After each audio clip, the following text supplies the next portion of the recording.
नमस्कार, capital TV Uttar Pradesh पर 4 का चक्रव्यूह देख रहे हैं आप। मैं हूं आपके साथ राधिका राज। बताएंगे आपको कौन सी वो 4 बड़ी खबरें हैं जिसने यूपी की सियासत गरमा दिया है। 4 के चक्रव्यूह में सबसे पहले बात वाराणसी की, जहां अभिमुक्तेश्वरानंद को अतीक अहमद जैसी मौत की धमकी मिली। बताएंगे आपको घटना की पूरी डिटेल्स और अब क्या एक्शन लिया जा रहा है। दूसरी खबर पश्चिमी यूपी की, जहां एटीएस ने आतंकी नेटवर्क की तलाश तेज कर दी है। दुबई से जुड़े संदिग्धों पर शिकंजा कसा गया है। बताएंगे आपको पूरी कार्रवाई और सुरक्षा एजेंसियों की तैयारी। तीसरी खबर अलीगढ़ की है, जहां पर एएमयू हॉस्टल में पुलिस छापे में एक छात्र के कमरे से पिस्टल और कारतूस बरामद हुए। फर्जी दस्तावेजों से दाखिला लिया गया। बताएंगे आपको पूरी घटना और सुरक्षा पर उठे सवाल।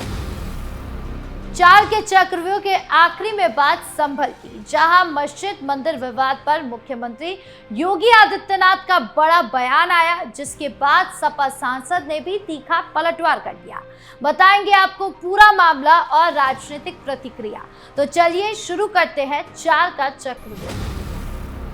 4 के चक्रव्यूह में सबसे पहले बात वाराणसी की, जहां अभिमुक्तेश्वरानंद को जान से मारने की गंभीर धमकी मिली। धमकी में साफ कहा गया कि उनका अतीक अहमद जैसा हाल होगा।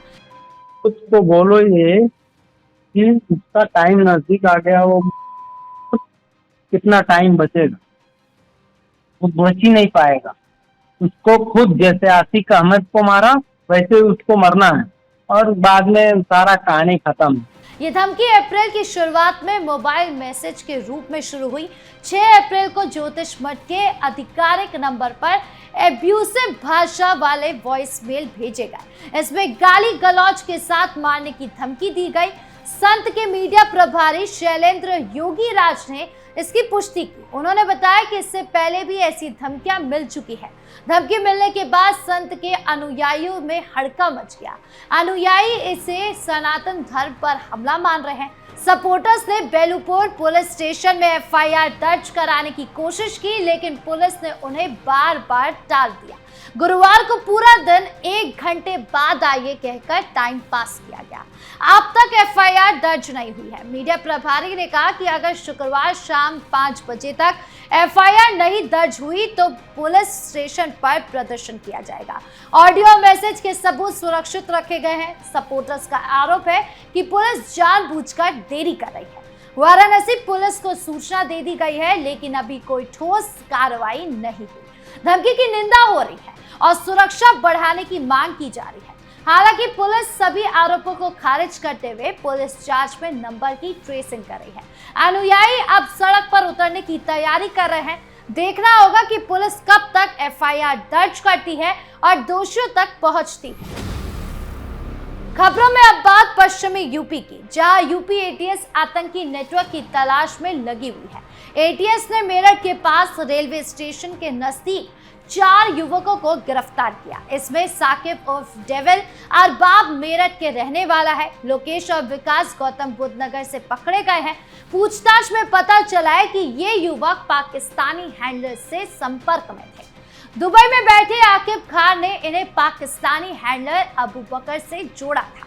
आकिब खान मेरठ के सतला गांव का रहने वाला है। उसके खिलाफ लुकआउट सर्कुलर जारी कर दिया गया है। पासपोर्ट रद्द करने की प्रक्रिया तेज हो गई है। उसे भारत लाने की कवायद चल रही है। गिरफ्तार युवक देश में विस्फोटक साजिश रच रहे थे। उनके मोबाइल में टेलीग्राम, सिग्नल और इंस्टाग्राम चैट्स मिली है।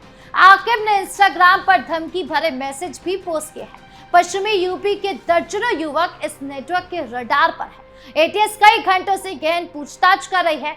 आकिब खान ने वीडियो जारी कर आरोपों से इनकार किया है। उसने कहा कि वो देश के साथ गद्दारी नहीं करेगा। एटीएस अब सोशल मीडिया गतिविधियों पर खास नजर रख रही है। पूरे पश्चिम यूपी में सुरक्षा व्यवस्था कड़ी कर दी गई है। अतिरिक्त फोर्स तैनात की गई है। ये एक्शन हाल ही के रेलवे स्टेशन ब्लास्ट जैसी साजिशों को रोकने में मदद करेगा। सुरक्षा एजेंसियां पूरी तरह अलर्ट मोड पर है। जांच में और नाम सामने आने की आशंका है। एटीएस का कहना है कि लापरवाही बिल्कुल भी बर्दाश्त नहीं की जाएगी। युवकों को गलत राह पर जाने से रोका जाएगा। अब देखना होगा कि दुबई से आकिब को कब भारत लाया जाता है और पूरा नेटवर्क कितना बड़ा है।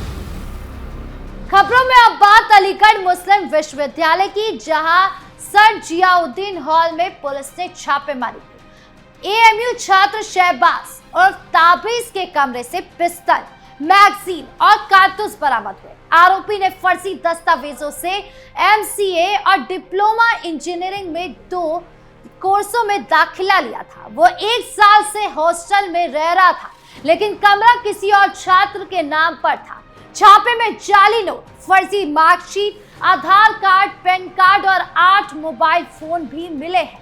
छात्र दिन में कमरे में सोता था और रात को बाहर निकलता था। पुलिस को हथियार कारोबार का शक है। शहबाज पहले भी आपराधिक मामलों में शामिल रहा। फायरिंग के एक मामले में वो फरार था। एएमयू के हाईटेक सुरक्षा चक्र को भेद कर फर्जी दस्तावेजों से प्रवेश कर पाया।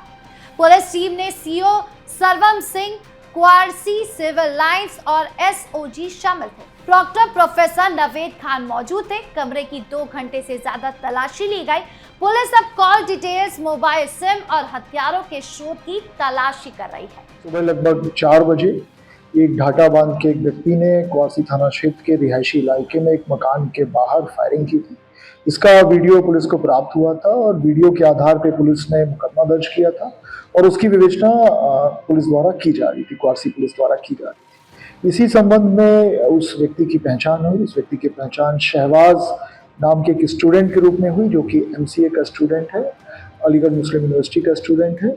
तो उसको जब पुलिस ने तलाशी ली, एएमयू मैनेजमेंट को अवगत करा के सभी प्रोसीजर को फॉलो करते हुए उसके हॉल में, उसके कमरे में जब पुलिस ने तलाशी की तो उसके कमरे से पुलिस को 32 बोर की 2 मैगजीन मिली है, पिस्टल की मैगजीन है। साथ ही साथ 315 बोर के खोखे कारतूस मिले हैं, 12 बोर के मिले हैं। कुछ नकली फेक करेंसी मिली है, फेक करेंसी में नोट्स हैं। साथ ही साथ कुछ फर्जी अभिलेख मिले हैं, 20 ऑड अभिलेख मिले हैं।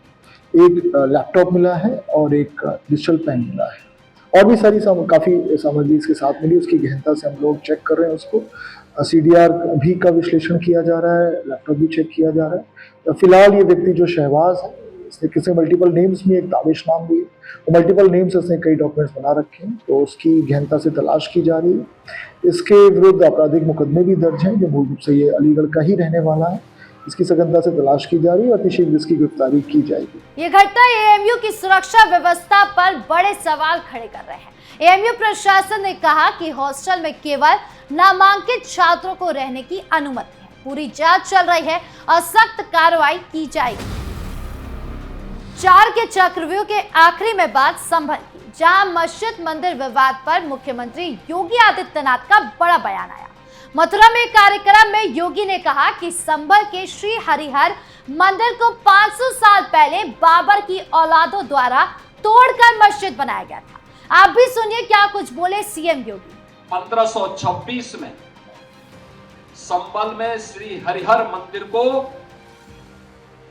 बाबर की औलादों ने तोड़ा था।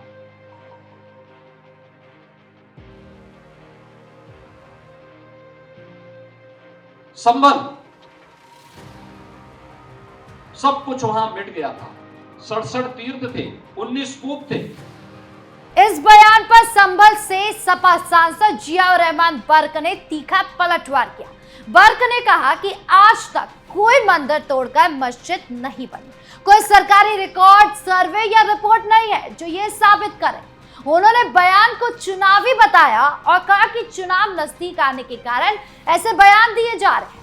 बर्क ने कहा कि मस्जिद अपनी जगह पर 500 साल से अधिक पुरानी है, कोई मंदिर नहीं तोड़ा गया, मामला कोर्ट में लंबित है, इसीलिए ऐसे दावे नहीं किए जा सकते। उन्होंने प्लेसेस ऑफ वर्शिप एक्ट का भी हवाला दिया कि 1947 से पहले के धार्मिक स्थलों की स्थिति नहीं बदली जा सकती।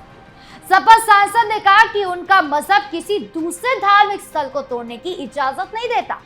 उन्होंने विकास, बेरोजगारी, महंगाई, अपराध नियंत्रण, शिक्षा और स्वास्थ्य जैसे मुद्दों पर फोकस करने की बात कही। ये बयान संभल मस्जिद मंदिर विवाद को फिर से गरमा रहा है। दोनों तरफ से तीखी प्रतिक्रियाएं आ रही है। मामला कोर्ट में चल रहा है। राजनीतिक गलियारों में इस पर चर्चा जोरों पर है। यह घटना यूपी में धार्मिक स्थलों के विवाद और सियासी बयानबाजी को लेकर नई बहस छेड़ रही है। अब देखना होगा कि कोर्ट क्या फैसला सुनाता है और ये मामला अब कहां तक जाता है। तो 4 के चक्रव्यूह में आज के लिए इतना ही। कैसा लगा ये वीडियो कमेंट बॉक्स में जरूर बताएं। धन्यवाद।